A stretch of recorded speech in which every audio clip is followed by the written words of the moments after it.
नमस्कार दोस्तों, स्वागत है आप सभी का हमारे एक और नई वीडियो में। दोस्तों आज की इस वीडियो में दोस्तों पढ़ेंगे मधुमक्खी पालन के बारे में। जी हाँ दोस्तों, मधुमक्खी पालन के बारे में दोस्तों हम पूरी विस्तार से दोस्तों आज हम पढ़ेंगे। ठीक है, तो दोस्तों अपनी वीडियो की तरफ बढ़ते हैं। तो दोस्तों सबसे पहले बात करो मधुमक्खी की, जो दोस्तों जूलॉजी का नेम है दोस्तों वह है एपिस इंडिका है। ठीक है, एपिस इंडिका है। ठीक है, आप लोग याद कर लीजिएगा दोस्तों, यह भी क्या पता क्वेश्चन पूछ लिया जाए। ठीक है, तो इसके बाद दोस्तों मधुमक्खी का जो जीवन चक्र है दोस्तों वह दोस्तों 2 खंडों में डिवाइड यानी 3 खंडों में डिवाइड है। ठीक है, तो उनमें से दोस्तों जो पहला खंड है, ठीक है, वह हमारा दोस्तों मधुमक्खी का जीवन चक्र यानी कि अंडे। ठीक है, तो अंडे में से दोस्तों क्या रानी मधुमक्खी जो होती है दोस्तों छत्ते के कोष्ठे में तले पर अंडे देती है। ठीक है, कहाँ पर देती है? तले पर अंडे देती है।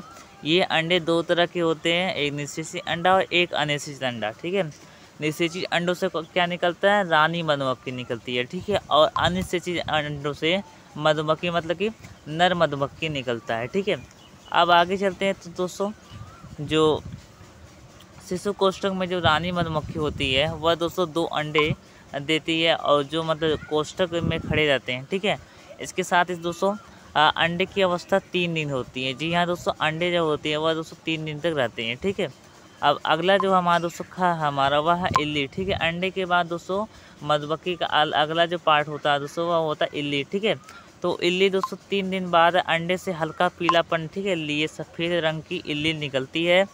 इल्ली के पैर नहीं होते और यह अपने कोष्ठकों में दाएं या बाएं और मुड़ी हुई तक खड़ी रहती है। ठीक है, जब तक कि इल्ली अवस्था पूरी ना हो। ठीक है, इल्ली अवस्था के दौरान परिचाली मधुमक्खियाँ इन्हें भोजन खिलाती है। ठीक है, 3 दिन तक शिशुओं को रॉयल जेली खिलाई जाती है। जी हाँ दोस्तों, रॉयल जेली का आप लोग एग्जाम में दोस्तों बहुत बड़ी बार पूछा भी गया है दोस्तों, रॉयल जेली क्या है। ठीक है दोस्तों, रॉयल जेली यह एक मतलब कि एक पदार्थ है जो मतलब कि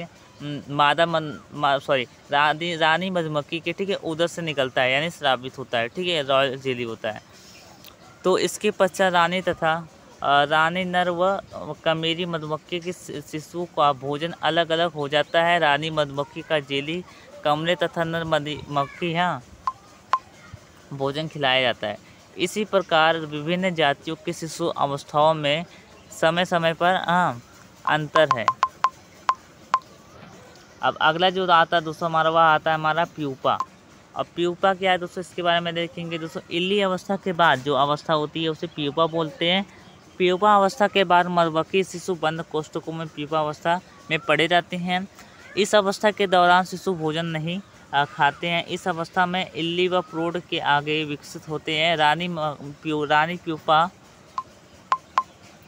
की अवस्था 7 से 8 दिनों में कमेरी के 11 से 12 दिनों में नर की तथा 13 से 14 दिनों में पूरी होती है। ठीक है, यानी कि 13 से 14 दिन पर नर मतलब उत्पन्न होते हैं और 11 से 12 दिन पर मतलब कमेरी मतलब कि जो श्रमिक होते हैं, ठीक है, उसे कमेरी बोलते हैं। ठीक है, तो वह उत्पन्न होते हैं और 7 से 8 दिन में, ठीक है, 7 से केवल 7 से 8 दिन में मतलब मादा मधुमक्खी उत्पन्न होती है। ठीक है, यानी रानी मधुमक्खी दोस्तों जो मतलब पहली मधुमक्खी मतलब उत्पन्न होती है जो रानी मधुमक्खी होती है। ठीक है, यानी कि जो मादा मधुमक्खी जो प्रथम बार मतलब कि उत्पन्न होती है, ठीक है, अंडे से जो सर्वप्रथम निकलती है वह दोस्तों मतलब सभी मधुमक्खियों को यानी कि जो मतलब मादा मधुमक्खी होती है, ठीक है, उन्हें मतलब मार देती है। ठीक है, और दोस्तों वह केवल एक मधुमक्खी केवल बचती है, वही मतलब अपना जीवन निर्वाह करती है केवल अकेले।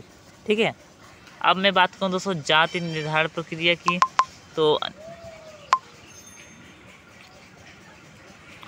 तो दोस्तों अनिषेची अंडे से नर मधुमक्खियाँ उत्पन्न होती है तथा निषेची अंडों से रानी व श्रमिक मधुमक्खियाँ रानी कोष्ठक व श्रमिक कोष्ठक दोनों में एक समान अर्थात निषेची अंडे दिए जाते हैं, परंतु रानी कोष्ठक में केवल रानी और श्रमिक कोष्ठक में केवल श्रमिक मधुमक्खियाँ ही उत्पन्न होती है।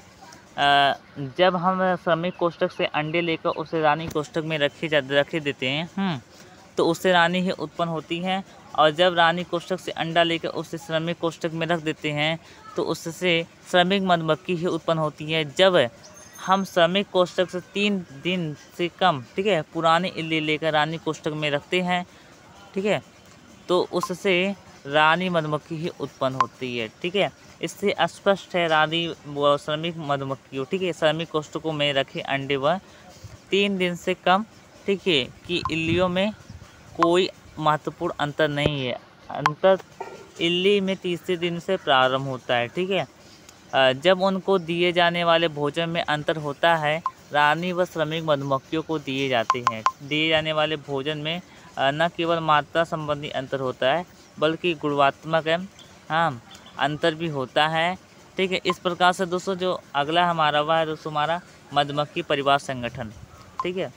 तो इसके बारे में दोस्तों हम मतलब PDF दे देंगे दोस्तों, आप सभी लोग पढ़ लीजिएगा। ज़्यादा इंपॉर्टेंट तो नहीं है दोस्तों, ज़्यादा इंपॉर्टेंट क्या था, मधुमक्खी का जीवन चक्र था, ठीक है।